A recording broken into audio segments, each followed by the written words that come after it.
daydreaming is normal. It becomes an issue when we cannot stop and essentially get addicted to it. And this is known as maladaptive daydreaming. And maladaptive daydreaming, based on my own experiences in the past, is a psychological adaptation to chronic stress and unresolved trauma.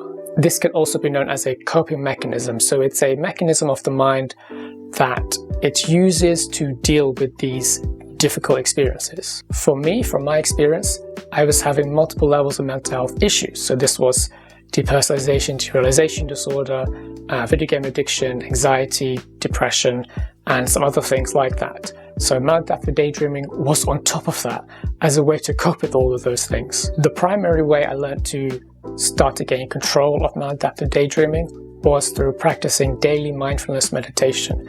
And this is because it was training me to be able to control my point of attention. So when my mind will pull me into a daydream, because I had been practicing controlling my point of attention, I could pull myself out quicker and quicker the more and more I practiced mindfulness meditation. It also helped me to be able to sit with difficult emotions and to experience the difficult psychological symptoms I was having. So I wasn't automatically allowing the daydream to take over to escape from it.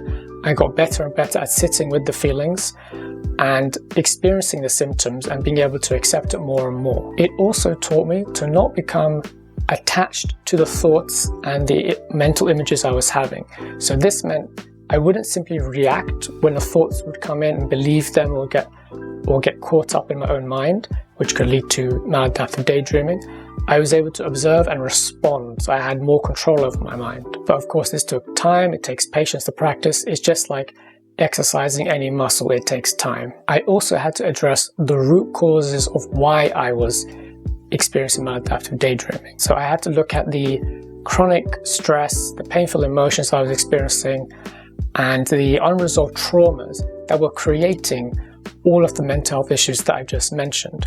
So only really when I was working with various therapists to resolve those, and also doing my own research in between the different sessions, but mainly working with the therapists to resolve these traumas and to understand unhealthy dynamics within myself and with other relationships I had.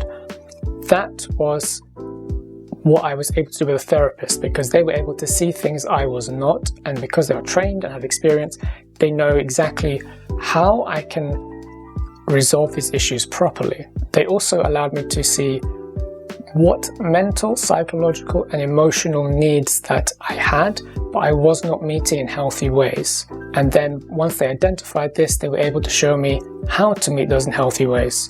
Because as an example, when I looked at the content of some of my daydreams, these were unhealthy ways to meet some psychological emotional needs. So for example, because I had such low self-worth back then, a lot of my daydreams were a way, without me realizing, to gain a sense of self-worth.